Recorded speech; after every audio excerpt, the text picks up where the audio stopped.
Hello everyone, welcome back to my channel. तो बच्चों, आज का जो टॉपिक हम पढ़ने वाले हैं वो है टाइप्स ऑफ मसल कॉन्ट्रैक्शन। अब ये एक बहुत इंपॉर्टेंट टॉपिक है, तो इस टॉपिक को अच्छे से ध्यान से समझना, ठीक है।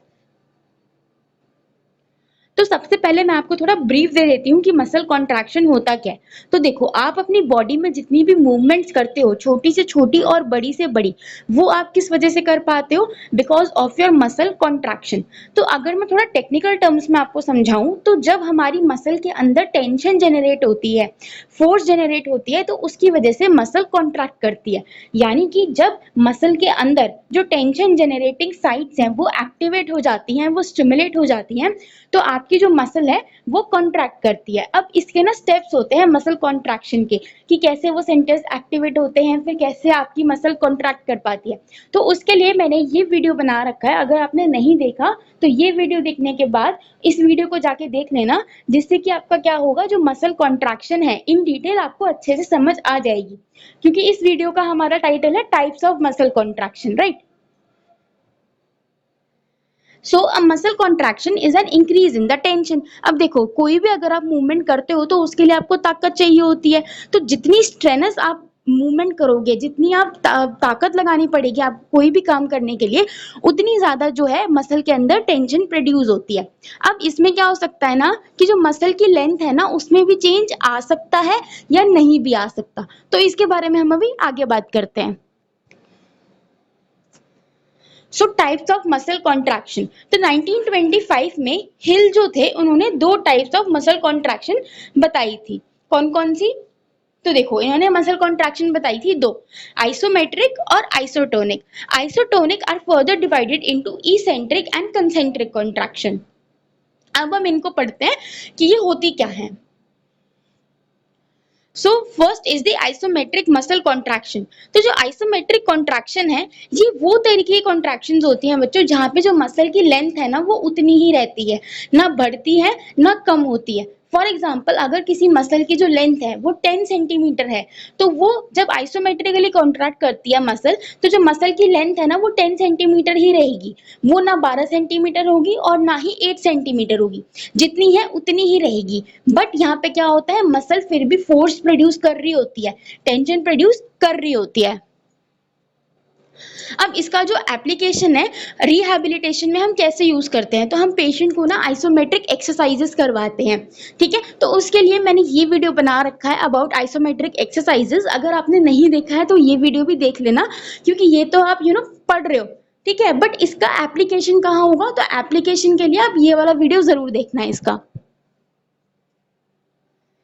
अब देखो, जो फोर्स जनरेटेड होती है ना ड्यूरिंग द आइसोमेट्रिक कॉन्ट्रैक्शन, वो ग्रेटर होती है किनसे? कंसेंट्रिक कॉन्ट्रैक्शन से, ठीक है। कंसेंट्रिक कॉन्ट्रैक्शन क्या होता है हम अभी आगे पढ़ेंगे, बट अभी ये बात समझो कि जो आइसोमेट्रिक मसल कॉन्ट्रैक्शन होती हैं वो कंसेंट्रिक कॉन्ट्रैक्शन से ज्यादा फोर्स प्रोड्यूस करती हैं और इसेंट्रिक कॉन्ट्रैक्शन से कम प्रोड्यूस करती हैं। ये चीज हमें कहाँ से पता चलती है? फोर्स वेलोसिटी कर्व के थ्रू।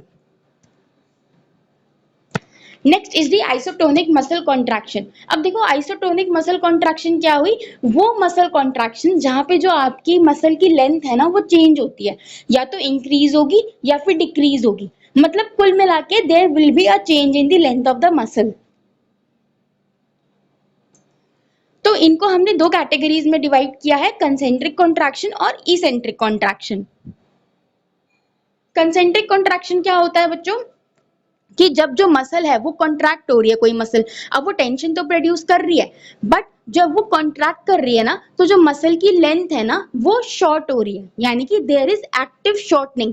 एक्टिव क्यों बोला हमने? क्योंकि जो मसल है वो आप खुद कॉन्ट्रैक्ट कर रहे हो, कोई आपसे जबरदस्ती आपकी मूवमेंट नहीं करवा रहा है पैसिवली, ठीक है। आप एक्टिवली कॉन्ट्रैक्ट कर रहे हो, और उस एक्टिव कॉन्ट्रैक्शन के चक्कर में जो आपकी मसल की लेंथ है ना वो छोटी हो रही है, that means the muscle is going into shortening. तो इसको हम एक्टिव शॉर्टनिंग भी बोल देते हैं। Next contraction is the eccentric contraction. अब ये बिल्कुल अपोजिट होती है फ्रॉम द कंसेंट्रिक कॉन्ट्रैक्शन। तो इसेंट्रिक कॉन्ट्रैक्शन के अंदर क्या होता है कि जब भी मसल कॉन्ट्रैक्ट करती है तो जो उसकी लेंथ है वो इंक्रीज हो जाती है, टेंशन भी बढ़ती है, फोर्स जनरेशन भी होता है, बट जो मसल की लेंथ है वो लंबी हो जाती है। So eccentric contraction occurs when the direction of contraction or shortening is opposite the direction of motion of the bone to which a muscle is attached. अब देखो, इस स्टेटमेंट को हम एक एग्जांपल के थ्रू समझते हैं। फॉर एग्जांपल, आप एल्बो फ्लेक्शन कर रहे हो, elbow flexion and elbow extension. अब यहाँ पे मैं आपको कंसेंट्रिक और इसेंट्रिक दोनों के बीच का डिफरेंस बताती हूँ थ्रू एग्जांपल। हमने क्या बोला कि हम एल्बो फ्लेक्शन कर रहे हैं, ठीक है। अब देखो, जो एल्बो फ्लेक्शन के दौरान जो हमारी बाइसेप्स मसल होती, एल्बो फ्लेक्शन में जो हमारी बाइसेप्स मसल है वो क्या है, एगोनिस्ट मसल है, और जो ट्राइसेप्स मसल है वो क्या है, हमारी एंटागोनिस्टिक मसल है, ठीक है। तो ये बेसिक मसल एक्शंस हैं जो हमें पता ही होते हैं कि कौन सी मसल है वो कौन सी मूवमेंट करवाती है। अगेन आ जाते हैं अपने एग्जांपल पे। तो biceps is the agonist muscle and triceps is the antagonistic muscle. तो जब मैं एल्बो फ्लेक्शन कर रही हूँ तो क्या होगा, मेरी जो बाइसेप्स मसल है वो कॉन्ट्रैक्शन में जा रही है, ठीक है, यानी कि ये जा रही है कंसेंट्रिक कॉन्ट्रैक्शन में। There is a shortening, okay. अब जो उस टाइम जो ट्राइसेप्स मसल होगी वो आपकी एंटागोनिस्टिक मसल है, तो ट्राइसेप्स के अंदर ना इसेंट्रिक कॉन्ट्रैक्शन होने लग जाती है जब आप एल्बो फ्लेक्शन कर रहे होते हो। अब इसका मैं आपको रैशनल समझाती हूँ कि देखो, अगर मेरे बाइसेप्स है वो एल्बो फ्लेक्शन करवा रहा है, तो अगर पीछे से कोई रोकने वाली फोर्स नहीं होगी तो मेरा एल्बो तो एक्सट्रीम रेंज ऑफ फ्लेक्शन से भी आगे निकल जाएगा, ठीक है। बट क्योंकि ट्राइसेप्स पीछे से इसेंट्रिकली कॉन्ट्रैक्ट कर रही होती है, तो जो मेरी बाइसेप्स मसल है वो एल्बो फ्लेक्शन को एकदम रैंडमली बिल्कुल एब्सर्ड वे में नहीं ले जा सकती। समझ रहे हो, मतलब जो बाइसेप्स मसल है वो तो प्राइम मूवर है, वो उसको आगे खींच रही है, बट जो ट्राइसेप्स मसल है ना वो एक लिमिटेशन दे रहा है कि हाँ, इतना इतना ही आपको प्रोग्रेस करना है, आगे बढ़ना है, ओके। अब ये केस रिवर्स हो जाएगा जब आप एल्बो एक्सटेंशन करोगे। एल्बो एक्सटेंशन में जो आपकी ट्राइसेप्स मसल है वो तो आपकी प्राइम मूवर बन जाएगी, एगोनिस्ट मसल बन जाएगी, बट जो आपकी बाइसेप्स है वो उस टाइम क्या आ जाएगी, इसेंट्रिक कॉन्ट्रैक्शन में। ये देखो यहाँ पे भी लिखा हुआ है, eccentric contraction occurs when the direction of contraction is opposite to the direction of motion. यानी कि जब भी आप डायरेक्शन ऑफ मोशन कर रहे हो, फॉर एग्जाम्पल एल्बो एक्सटेंशन आप कर रहे हो, तो जो उसकी अपोजिट डायरेक्शन है क्या, एल्बो फ्लेक्शन की जो मसल है वो आपकी इसेंट्रिक कॉन्ट्रैक्शन में जाती है ताकि एक कंट्रोल्ड मूवमेंट वो करा पाए।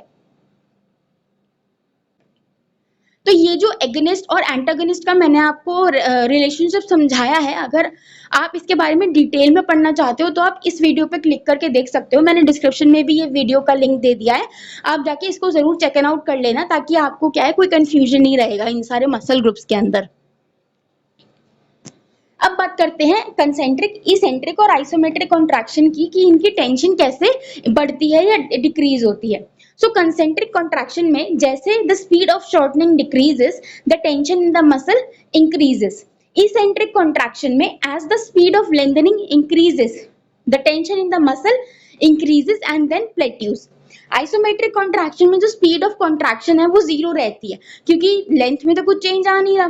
So tension is greater than the concentric muscle contraction but less than the eccentric muscle contraction.